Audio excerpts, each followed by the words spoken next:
Olá, eu sou a Vanessa e hoje, dando prosseguimento ao programa Ecos da Alma Brasileira do Instituto Civitas Solis, faremos um bate-papo sobre a sabedoria guarani. E para esse bate-papo temos dois convidados hoje, a Delma Vancini, presidente do Instituto Civitas Solis, e o Cacá Verá, escritor, ambientalista e um ser humano incrível que está aqui com a gente hoje para falar um pouco de toda essa sabedoria indígena. E para começar esse bate-papo, né, Cacá, não tem como não falar sobre a trajetória do povo guarani, né? O povo guarani ele tem uma presença na formação da alma brasileira de verdade, né? Não só da alma, mas do corpo, porque a tradição tupi-guarani, os guarani e mais todas as etnias, eles se desdobram por todo o litoral do Brasil, né? Na chegada os portugueses já estavam lá, né? Seja no litoral da Bahia, no litoral do sul do Brasil, no litoral do Nordeste, era predominantemente a matriz guarani, né? Os guarani estão nessa terra há muito tempo, segundo a arqueologia, há pelo menos 12.000 anos, né? Mas os guarani descendem de uma matriz que a antropologia chama de matriz tupi. Ela reconhece 4 grandes matrizes de origem indígena aqui no Brasil, e a matriz tupi é uma das mais importantes. No período desses 12.000 anos, se percebe pela arqueologia que a tradição tupi-guarani chegou no apogeu há pelo menos 5.000 anos atrás, entre 5.000 e 3.000 anos atrás, no seu apogeu cultural. E deixou uma filosofia, né? Uma filosofia complexa, uma visão de mundo complexa, né? Uma cosmovisão que não é conhecida pelo brasileiro, infelizmente, que deveria ser mais conhecida. E o Instituto? Por que o Instituto tomou esses textos para estudar ou para realizar esse projeto? Esse interesse é antigo. Eu diria até que ele antecede a fundação oficial do Instituto, porque em 2011, e um pouco antes até, nós entramos em contato com o livro do Cacá Verá, que é o Tupã-Tenondé, que foi o nosso primeiro contato com esse conhecimento, com essa sabedoria. E o interesse foi grande em aprofundar esse assunto. Inclusive eu e a Vanessa chegamos a fazer um curso junto com o pessoal da Sociedade Antroposófica, que foi assim, um passo adiante, né, nesse conhecimento. Nós chegamos nessa época a conhecer o Cacá, né, foi nosso primeiro contato direto com o Cacá lá na sede da Sociedade Antroposófica aqui em São Paulo. E com o tempo, esse interesse só foi crescendo. Nós também descobrimos um outro livro, que é esse livro aqui da Helene Castres, que se chama Terra Sem Mal, o Profetismo Tupi-Guarani, que trouxe mais informações para a gente entender o que era esse meio de vida, o que eram esses textos sagrados que foram denominados Aivu Raptá. E foi uma surpresa muito feliz descobrir que aquilo que nós buscávamos, né, já tendo a concepção da ideia do Instituto na cabeça, mas ainda não tendo o Instituto viabilizado, mas o que nós já pensávamos, né, que seria o elemento chave do trabalho do Instituto, certamente poderia ser encontrado ali também, que é ver a universalidade de diversas tradições e, particularmente, descobrir que aqui no Brasil, isso que é denominado por vários como filosofia perene, ou tradição, ou sabedoria universal, estava presente nesses textos também. Então, para nós ficou muito claro que havia uma afinidade muito grande entre esse conhecimento e a sabedoria de outros textos sagrados, de outras comunidades sagradas. o próprio ensinamento atribuído a Hermes Trismegisto, o hermetismo, encontra vários paralelos com esses textos. Por exemplo, a questão da criação pela palavra, a questão da palavra como alma, são aspectos que nós podemos dizer que são universais. E nós podemos encontrar isso no Oriente e no Ocidente. São verdades que estão presentes no Tao Te Ching, que estão presentes no Bhagavad Gita, que estão presentes no Evangelho e que muitos pensadores trouxeram,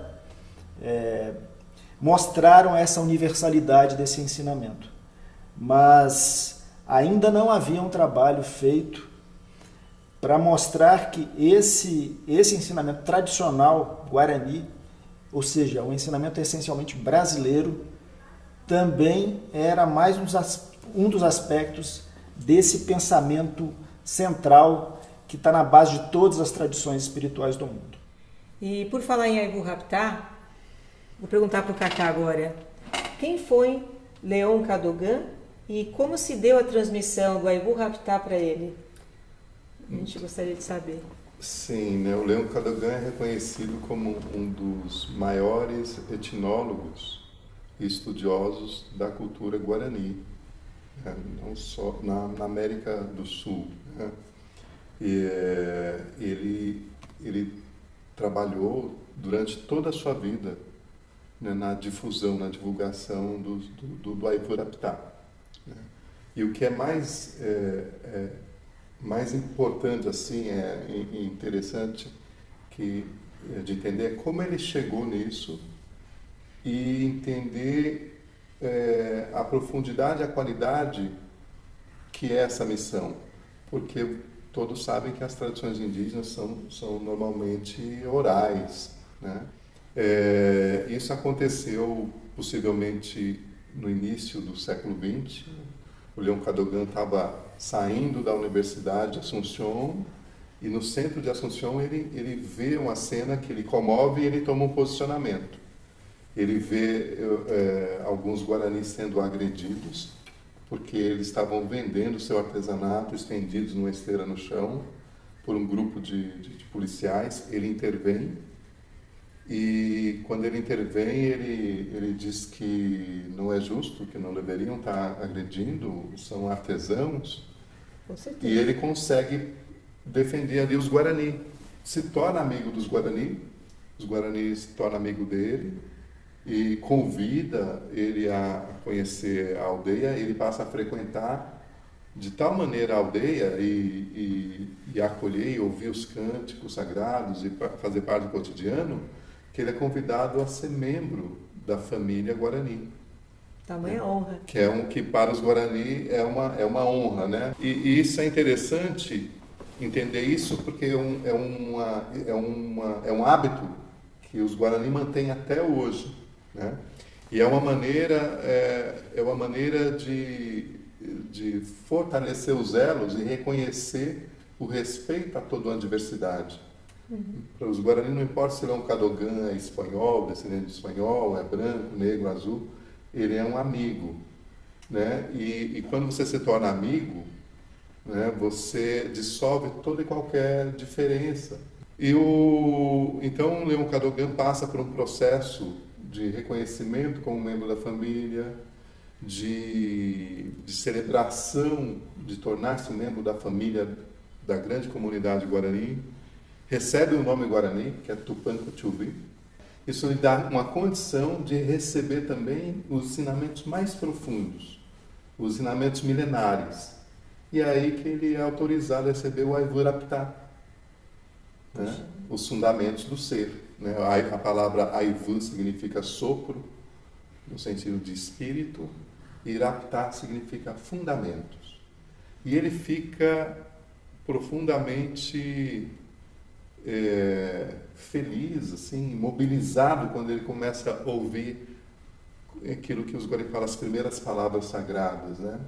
Muito mobilizado pela profundidade, pela complexidade do que é aquele ensinamento, e ele mantém o segredo de receber ensinamento até um dia em que Pablo verá, o grande pajé da comunidade, o grande líder,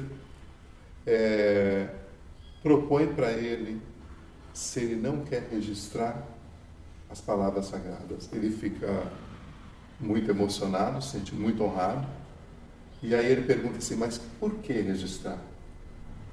Boa pergunta.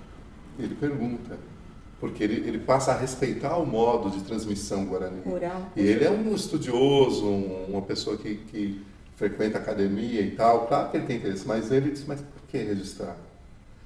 E aí ele recebe a seguinte resposta, o Pablo Verá diz para eles, somente eu e mais 3 ou 4 pajés ainda cantamos o Guarapitá. Porque ao longo do tempo ele foi sendo proibido de ser cantado e muitos dos nossos aderiram à pressão dos missioneiros. E que ele sentia que, uma vez publicado, esse conhecimento não se perderia e poderia ser partilhado para muitas pessoas. Isso foi uma ideia que partiu de Pablo Verá. Então, Leon Cadogan taquigrafou o Guarapitá ao longo de uma série de encontros, foi taquigrafando, e depois ele se dispôs a editar. Ele ofereceu para a Universidade de Assunção, que não quis saber, e ficou durante muito tempo, mais de uma década, para ele conseguir registrar. E não conseguiu registrar, publicar no Paraguai. Foi publicado na Universidade de São Paulo, na década de 50, 53, inclusive por apoio até de um estudioso que já estudava a cultura guarani aqui no Brasil, que é o Egon Schaden. Sim, muito conhecido, Egon Schaden. Né? Ele deu uma força. E aí foram publicados alguns fragmentos, não todos, lá na revista, mas já foi o suficiente para trazer e manter assim a grande filosofia ancestral, a filosofia milenar, que é o Guarapitá. E ele não foi publicado em português, né? A publicação original em espanhol, não é isso? A publicação original foi em espanhol. Nós não temos em português. Na USP foi publicado alguns fragmentos em português. Na década de 60, o sociólogo Pierre Castres se utiliza desses fragmentos para compor toda uma investigação em relação à cultura xamânica dos Guarani e a filosofia Guarani. E aí o Pierre Castres publica alguns trechos, fragmentos, em francês, e escreve um livro chamado A Fala Sagrada. E depois a esposa de Pierre Castres, né, publica esse livro, né? Helene Castres, a Terra Sem Mal, já avança. Então, a partir daqueles escritos é que foram se chegando no Brasil.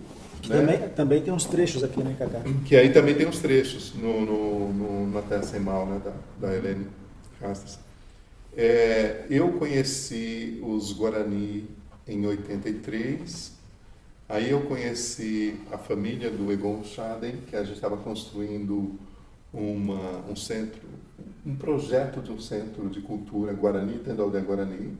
Era um projeto naquela época. Depois virou uma realidade, mas nos anos 90, né, com o CECI. Mas não era isso que era para ser o CECI, o Centro de Educação e Cultura Indígena. Veio um projeto de educação, mas a nossa ideia já era organizar o acervo de todo o conhecimento guarani que tivesse sido publicado. Aí a família do Egon Schaden doou vários exemplares do Egon Schaden e tal, e foi quando a gente começou a fazer uma pesquisa sobre o Guarapitá para trazer de volta. Né? E aí eu fui parar em Assunção em 92, através de indicações, e aí eu conheci uma pessoa chamada Guilhermo, que é um etnólogo que continuou o trabalho, de certa forma, de investigação, de colheita de músicas, de cânticos, e que tinha um programa na rádio de difusão dos cantos Guarani. e tinha inúmeras fitas gravadas de entrevistas.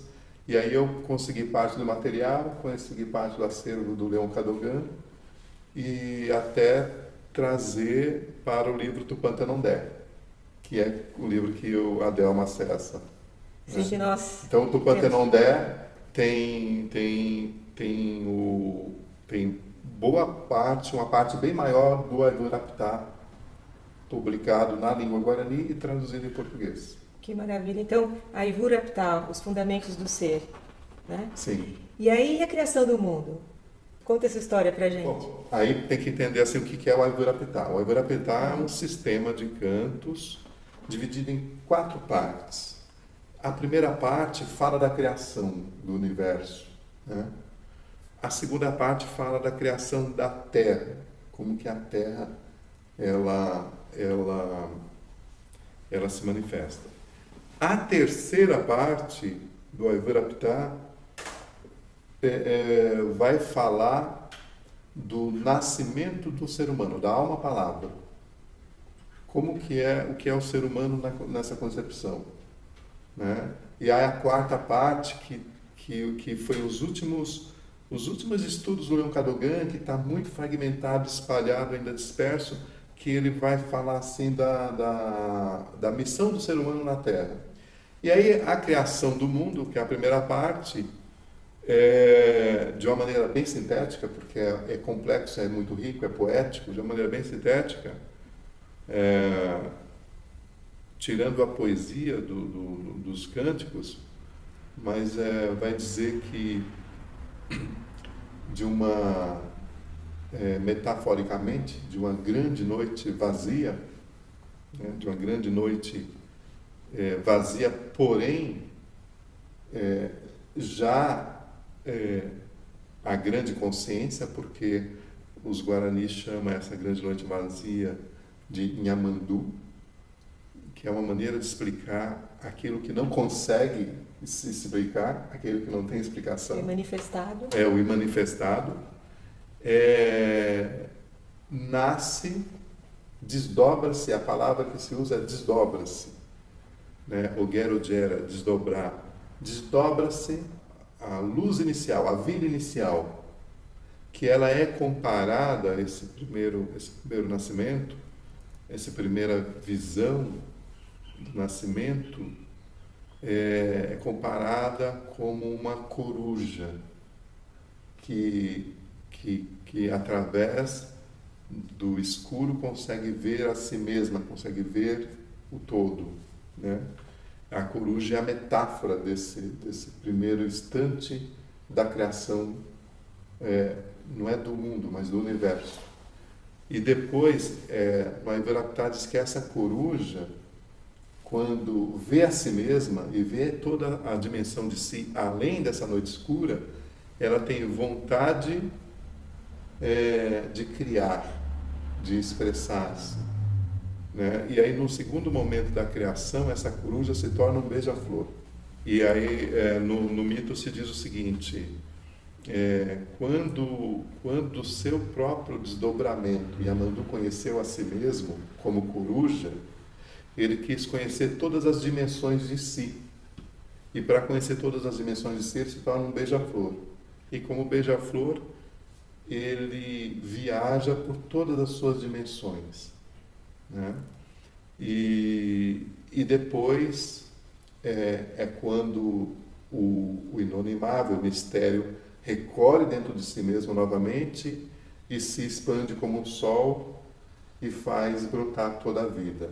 Esses são os primeiros trechos assim da criação do universo. A coruja simboliza aí simboliza o mistério, mas dotado de sabedoria, dotado de inteligência, de consciência, e o beija-flor representa uma outra expressão desse mistério, onde diz que a vida se desdobra em diversas dimensões, né? Na tradição guarani, essas diversas dimensões, elas também têm tem seus desdobramentos, né? A tradição guarani diz que essas dimensões são três macro dimensões, mundo de cima, mundo do meio e mundo de baixo, e cada uma dessas dimensões tem outras três, né?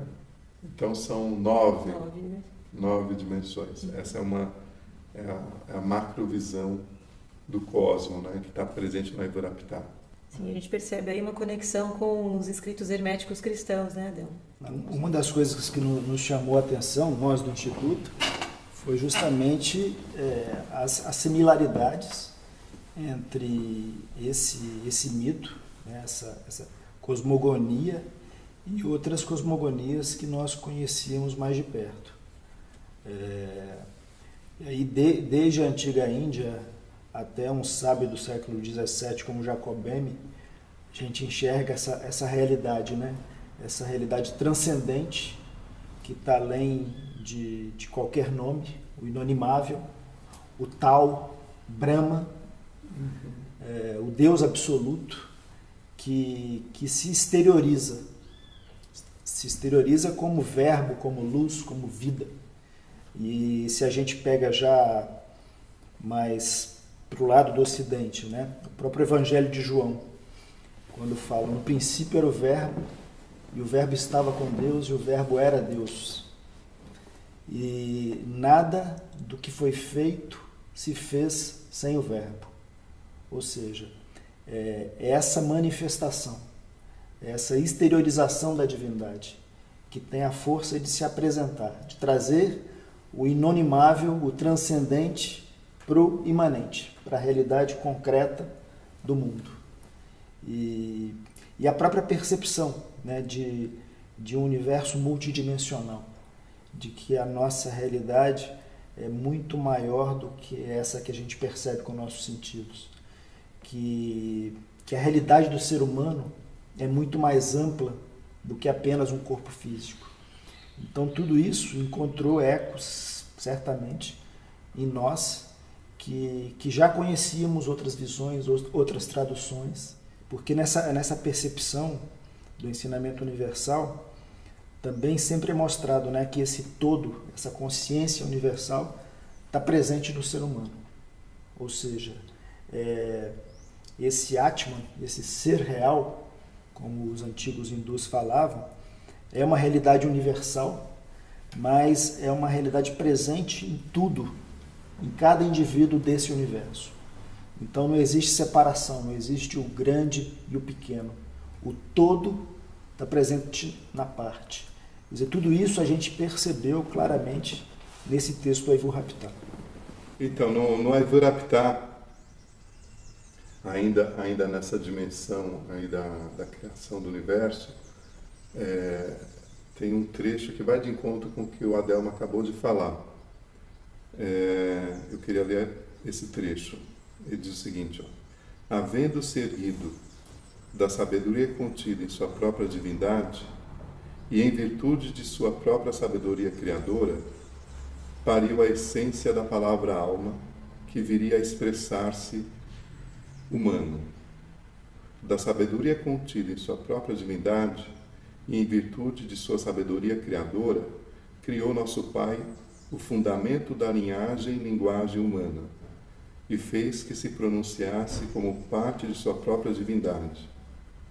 Antes de existir a terra, em meio à noite primeira, e antes de ter-se conhecimento das coisas, criou o fundamento da linhagem e linguagem humana, que viria a tornar-se alma-palavra, e fez o grande Espírito que se formara parte e todo. Então, no Aivurapitá, por que é importante falar da criação do universo? Porque a tradição tupi acredita que quando você fala da criação do universo, como ele se desdobra, como ele se expressa, você está falando também do ser humano, como ele nasce, como ele se expressa, como ele se desdobra. Porque a tradição guarani justamente vê assim, isso todo e parte. Pequeno também. Como em cima e né? embaixo. Por isso. E aí, no Aivurapitá, vai falar que essa grande expressão que nasce de Nhamandu, depois que ele se torna coruja e se vê na noite vazia, quando ele se torna colibri e se vê na sua multidimensionalidade, quando ele se recolhe e se expressa, ele se expressa como eles vão usar aqui essa expressão, né? Yang, né? Como uma alma-palavra, como um som. Mas nessa primeira expressão, ela é chamada de Tupan. Né? Tupan. Então, Tupan é um dos nomes do Criador. Nhamandu é o nome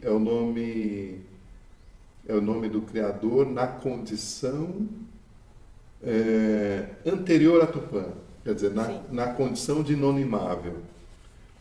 Muitos traduzem Nhamandu também como grande silêncio. Ele é comparado com o silêncio. E Tupã já é a fala. Então, os dois é a mesma coisa. É o verbo divino. O Tupã é a própria fala. Tu é som, na língua tupi, é um prefixo, tu, e pan é o todo, Tupan. Então, Tupã vai criar os mundos, vai criar as estrelas, vai criar a futura Terra e vai criar o ser humano. Como que Tupã cria? Cantando. Por isso que o canto é uma tônica presente na tradição, né? A criação se acontece cantando. E aí Tupã, ele cria lá por desdobramento, por cânticos, ele cria lá na frente os tupi. Né? A palavra tupi é uma palavra que na língua tupi-guarani designa o ser humano. Né? Na antropologia, né, que se conhece, Tupi designa uma etnia, um grupo, um tronco, Sim, um tronco que origina várias etnias. A tradução literal de Tupi é importante, porque literalmente Tupi significa tu é som, como eu falei, e pi significa banco ou assento.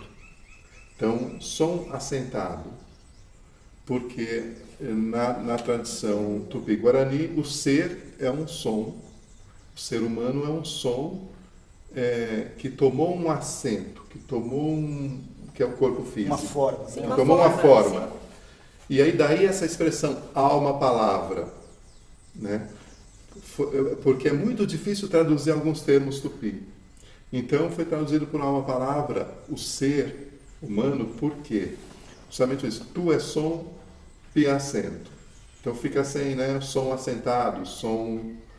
E esse som que o ser ele também é chamado de yang. E a palavra yang é uma palavra que é usada para alma e é uma palavra que é usada para fala.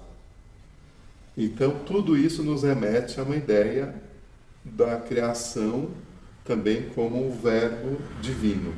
E aí, o que é mais interessante nisso tudo, além disso, é que assim, quem está falando isso é um canto que antecede a chegada dos jesuítas. Esse cântico, como eu falei, é um cântico de 2-3 mil anos para trás.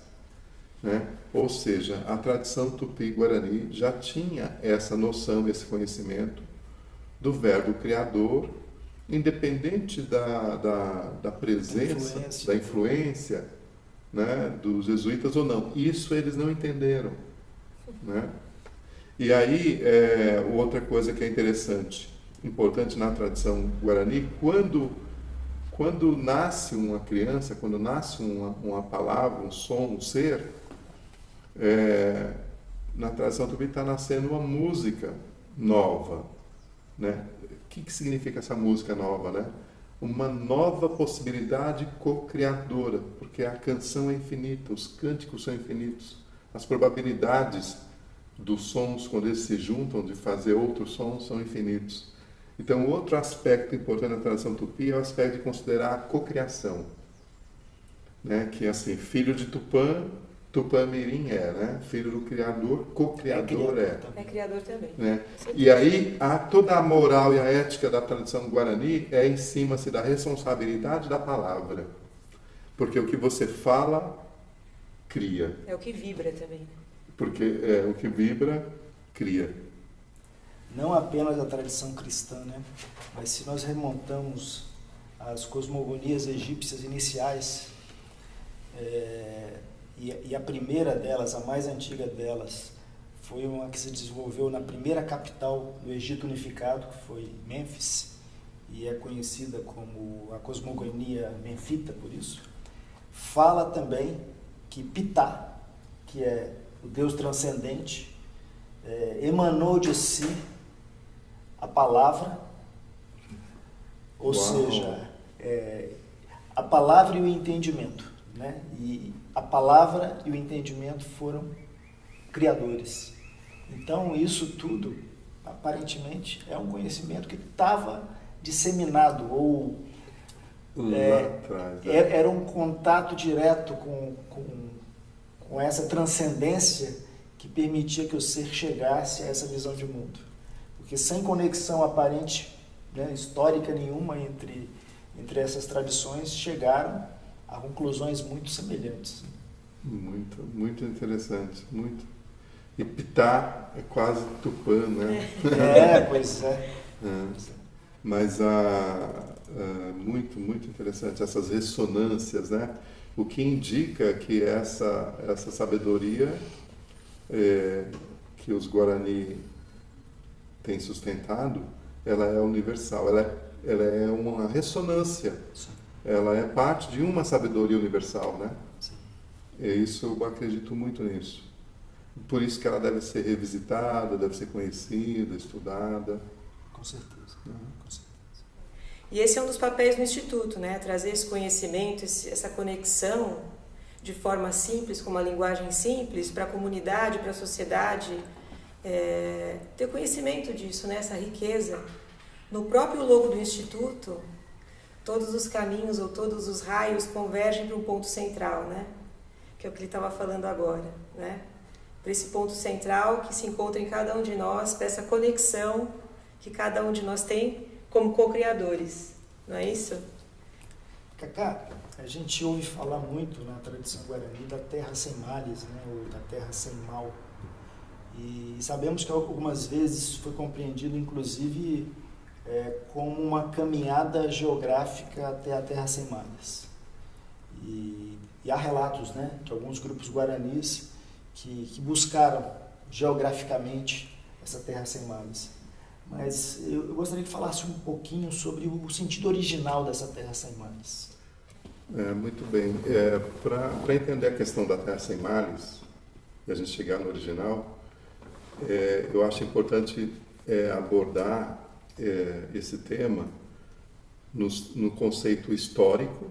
Tem uma questão histórica que ocorreu e está ocorrendo, que diz respeito a terra sem males, agora.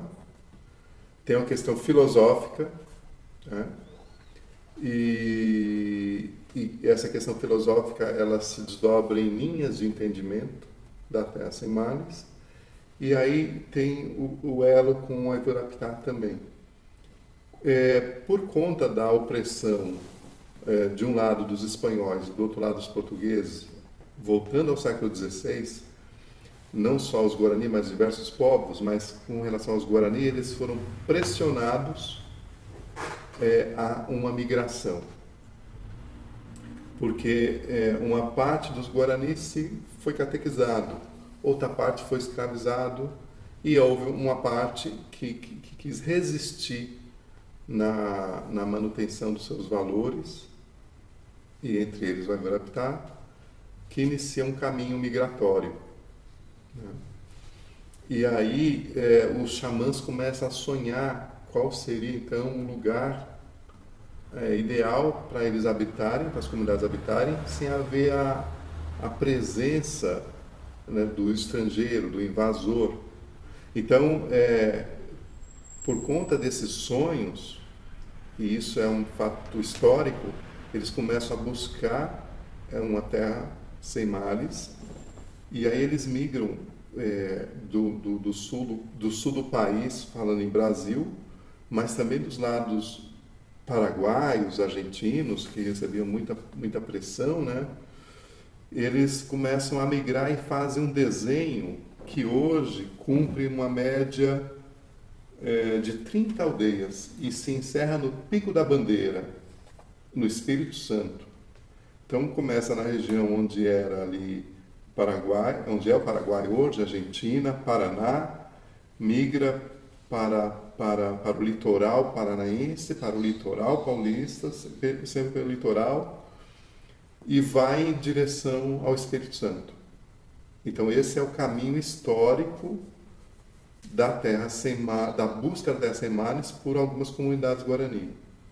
E vai se desdobrando em aldeias. Toda vez que essas aldeias eram invadidas, eles rumavam e seguiam em direção até se encerrar ali naquela região. Essa é a busca geográfica. E a partir disso, por que isso acontece? Tem um conflito interno nas comunidades guarani, que existe uma visão, uma linha, onde se diz que a terra sem mares é uma terra física, porque antes era sem mares. Os guaranis chamam de tecoá, que é uma expressão que significa lugar em harmonia, lugar bom de se viver. O tecoá é um lugar onde você tem presente as forças da natureza, o ecossistema intacto e a comunidade guarani integrando esse ecossistema. Isso é um tecoá. E aí, quando vem o desequilíbrio por conta de toda essa história, né, da ganância humana, etc. e tal, aí cria-se uma linhagem que vai buscar uma terra física, que é essa história que eu falei, mas tem uma linhagem que diz o seguinte: não, a terra sem mares não é aqui, no mundo físico mais, não tem mais jeito. Vai passando o tempo, né? Vai passando o tempo e onde eles aportam a ataques, a invasões, a mortes, etc. Então, nasce uma linha que diz assim: não, a terra sem mares não é no mundo físico mais, não é nessa dimensão, não é no mundo de baixo, né? É no mundo intermediário, é onde vivem os nossos antepassados, onde vivem os nossos heróis mais antigos, onde vivem os heróis criadores, os heróis civilizadores, é no mundo do meio, é numa outra dimensão, não é na terceira dimensão, na quarta dimensão, na quinta dimensão da existência. Para considerar isso, você tem que considerar lá no início do Egraptar, do Beija-Flor, que fala que a vida se desdobra em muitas dimensões. Então tem uma linha que busca a terra sem mares, fazendo uma aplicação de práticas, de técnicas, de cerimônias, de ritos, para que eles pudessem transcender, para que eles pudessem sair dessa existência física, terrena, e chegar na Terra sem mares, numa outra dimensão. Existem relatos assim de historiadores e tal, de que os antigos xamãs diziam que era possível, se nós entrássemos numa comunhão de ritmos, de cânticos e de danças, compenetrados, intensos, cantando, vibrando a mesma qualidade, é possível, inclusive, que todas as ocas passam para a Terra sem mares. Então, existem relatos de aldeias que somem, como, por exemplo, uma comunidade que simplesmente sumiu, e que não foi por ataque nem por doença, na região perto do Guaíra, perto de Foz do Iguaçu, aquelas regiões ali. Existem relatos de comunidades perto, inclusive na linha do Piabiru, na linha perto de Santa Catarina, Florianópolis, naquela região, enfim. Então criou-se muitas histórias a respeito de algumas comunidades que fizeram essa ascensão. E existem relatos de que Algumas pessoas conseguiram, que não foi uma comunidade inteira, mas algumas pessoas, né, conseguiram fazer essa passagem para uma outra dimensão chamada Terra Sem Males. Né? Então essa é a segunda ideia de Terra Sem Males que é necessário trazer.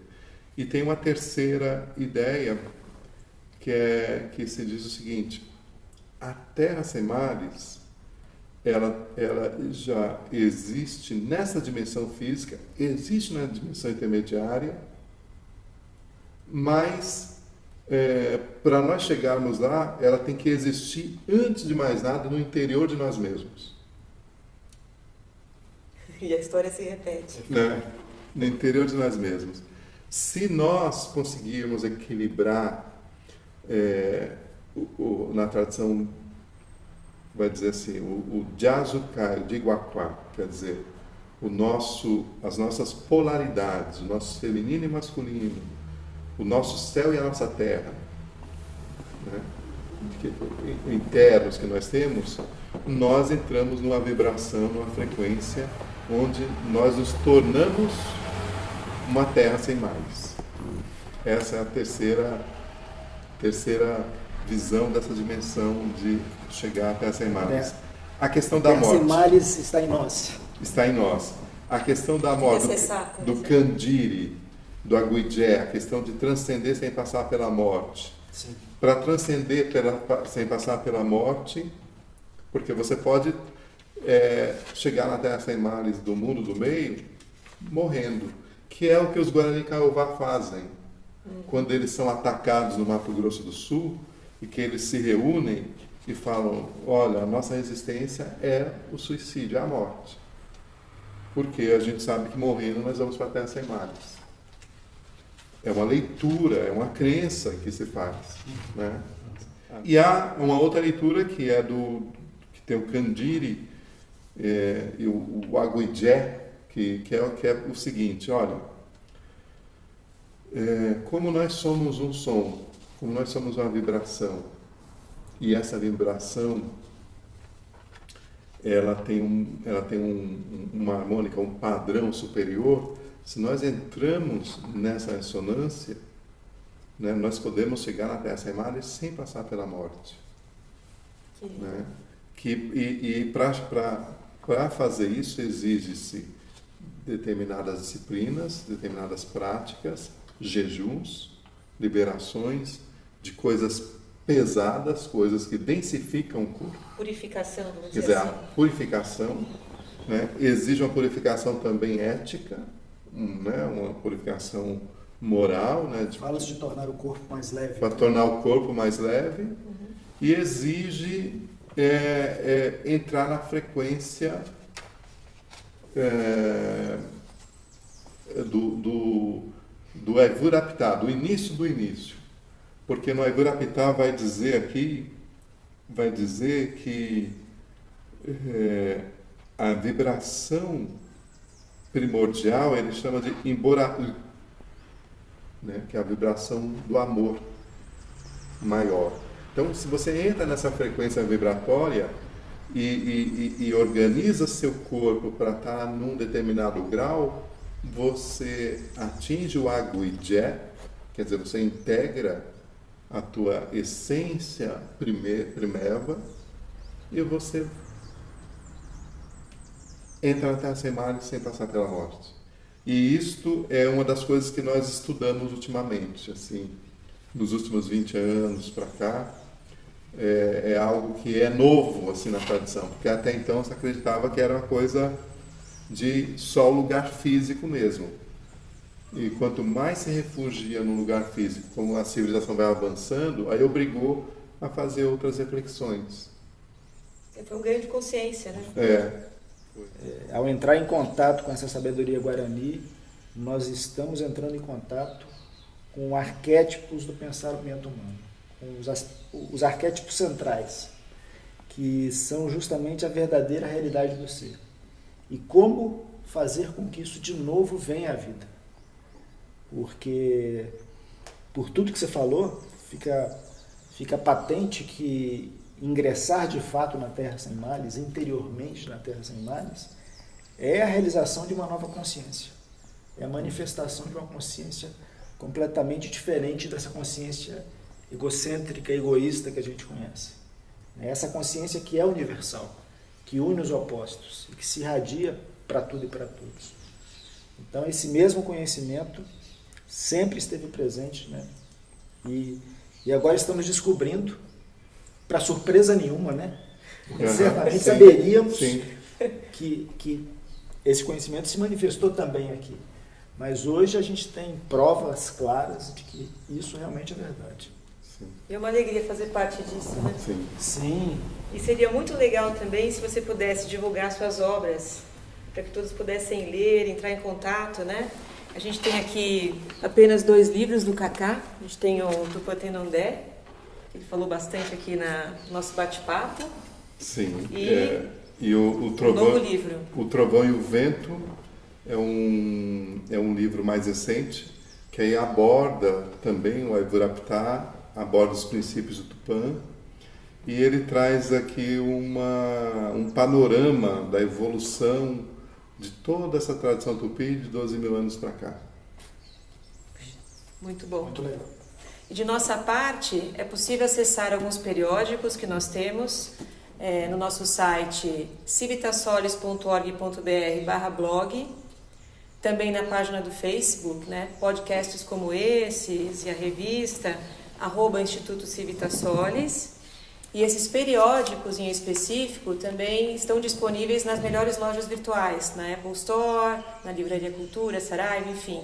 Então, muito obrigada, Delmo, obrigada, Kaká. Obrigado, e até o próximo Obrigado. bate-papo aqui com a gente. Até lá.